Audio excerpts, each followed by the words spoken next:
There was no hearing. It was only handed down yesterday, which gave us 18 hours to even begin thinking about offering amendments.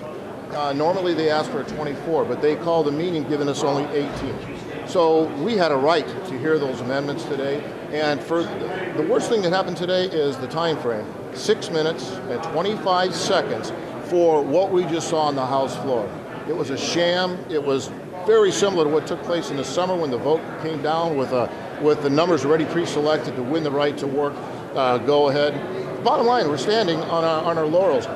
This is not the number one priority for Hoosiers in the state of Indiana. Number one priority, let's start talking about it. Let's start bringing people back to work. It's jobs, and this is no jobs bill. What will Democrats do in response to this? Well, very shortly at this point, I think we'll be having a caucus. It would be my guess. That's what the leader is going to call for, and we'll discuss that. But what we saw today was 100% outrageous. Is it your inclination to walk out again? My inclination is that we should be, at this point in time, we should be furious. They've trampled upon not all the rights of Hoosiers. There were people here, we just simply wanted to have amendments heard, to have a chance. And when he said, well, you can have the chance on the floor, there never was a hearing. Representative Craig Fry stated in all the years he's been here, he has never seen such an obstruction of justice. Representative Torr said we could have had 4, 6, 8 hours of testimony. The vote would have been the same. Everyone knew how the committee was going to come down. What does that have to do with anything? You still have denied the people the right to testify.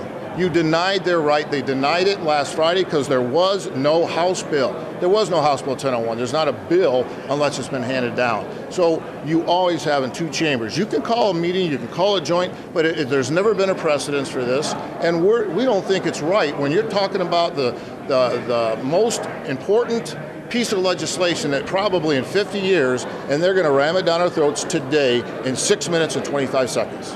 What can we now expect when and or if there is a floor vote?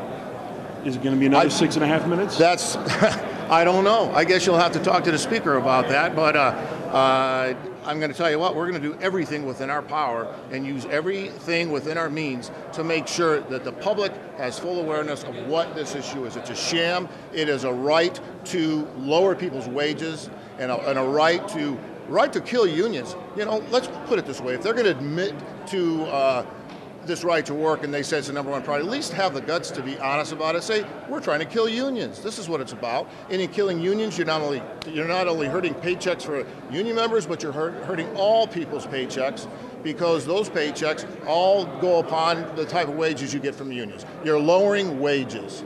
Last question, and I asked this of Leader Bauer yesterday. Is this inevitable? Is there anything that the Democrats can do to stop it, or is the game plan now just delay? The game plan is for the public to have full knowledge of what's going on.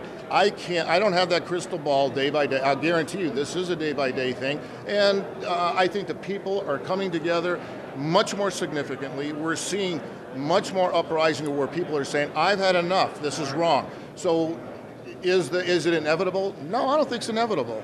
I think the speaker should really begin looking hard, and Governor Daniels, I think both of them should be starting to look very hard and figuring out that, you know what, maybe this isn't right for Hoosiers. What do you think, 2 weeks, 3 weeks before there's going to be I have no timeline. I have no idea. You know, the people will decide that. We'll go upon how the people lead us, what we should do. We have a job to do too. We have a voice. It's a minority voice, but that voice has the same right to be heard. This is my last question. Stay away? I'm not the one to.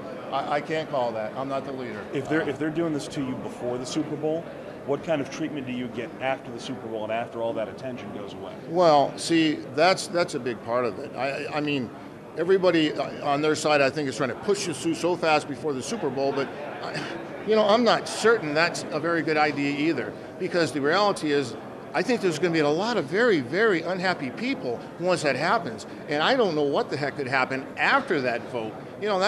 This is what they've called to be their number one priority. They have drawn the line, and it's up to them to pull this back. That's what they should do. Thanks.